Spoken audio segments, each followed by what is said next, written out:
श्रीमन्नारायण नारायण हरि हरि ओम। श्रीमन्नारायण नारायण हरि हरि ओम। श्रीमन्नारायण नारायण हरि हरि ओम। श्रीमन्नारायण नारायण हरि हरि ओम।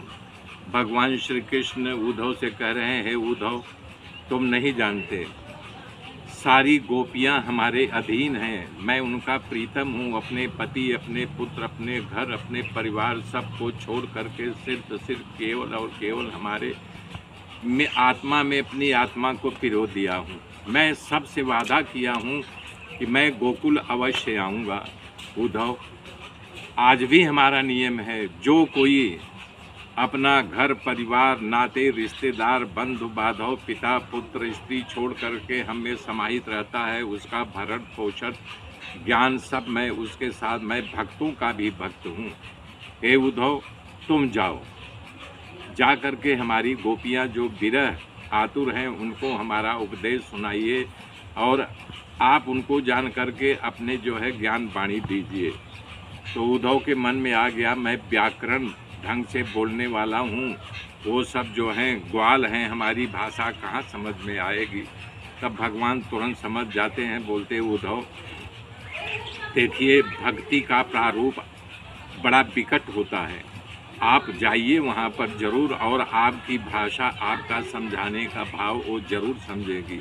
यहाँ भगवान उद्धव को यानी कि भेज रहे हैं, क्योंकि जानते हैं उद्धव ज्ञान खूब है लेकिन भक्ति का प्रागट्य इनके अंदर नहीं हुआ है, इसलिए बार बार कह रहे हैं कि हे उद्धव तुम वहाँ पे जाओ, गोकुल में जाओ और हमारे नंद बाबा को, हमारी माँ यशोदा को, गोप को, गोपियों को, सबको विरह आतुर हैं, हमारा उपदेश दे करके उनको समझाओ।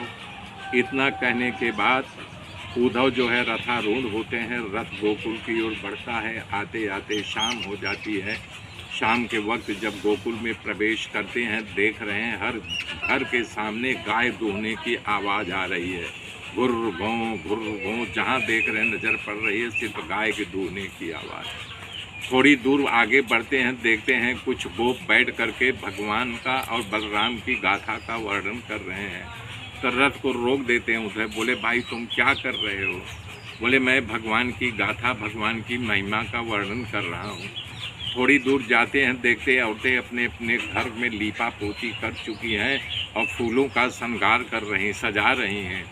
बोले भाई तुम कौन? भगवान की गाथा, भगवान की महिमा का वर्णन कर रहा हूँ। थोड़ी दूर जाते हैं, देखते हैं औरतें अपने अपने घर में लीपा पोती कर चुकी हैं और फूलों का श्रृंगार कर रही, सजा रही हैं।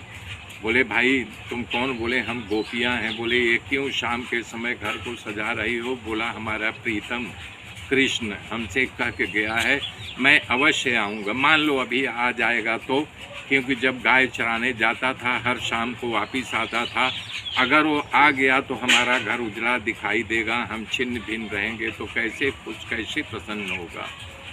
तब उद्धव बड़े आश्चर्य में होते हैं कि भगवान ने कहा था कि सारी गोपियाँ विरह आतुर, बिल्कुल सत्य वचन है, सारी विरह वेदना झेल रही हैं। तो ये गोपियों से पूछा, भाई अच्छा बताइए नंद बाबा और यशोदा का घर किधर? तो बोले कि देखो ये जो पानी का रेला आ रहा है ना, यही रेला जो है पकड़े पकड़े चले जाओ किनारे किनारे, तुमको जो है नंद बाबा के घर तक पहुंचा देगा। उनको बड़ा आश्चर्य होता है, ये पानी कहाँ से आ रहा है? पूछते हैं ये पानी कैसे आ रहा है?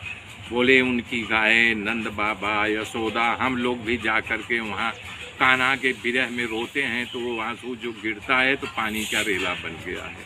तो बड़ा आश्चर्य होता है। तो कुछ गोपियाँ साहस करके पूछती हैं कि तुम कौन हो? तब उद्धव कहते हैं मैं भगवान श्री कृष्ण का अंतर सखा हूँ। अंतर सखा मतलब कि जब भगवान खाते थे, जब तक खाते थे तब तक बैठे देखते रहते, परोसते रहते थे। भगवान जिस थाली में खा करके छोड़ देते थे वही बचा हुआ अन्न खाते थे। हकीकत ये थी वृष्णि वंश के प्रमुख थे ये। देवताओं के साथ बैठ करके बृहस्पति गुरु से इन्होंने विद्या का अध्ययन किया था और भगवान की कृपा थी। मेरे मित्रों मेरे साथ बने रहिए, आगे की गाथा फिर कल बोलूँगा। तब तक के लिए जय श्री राम।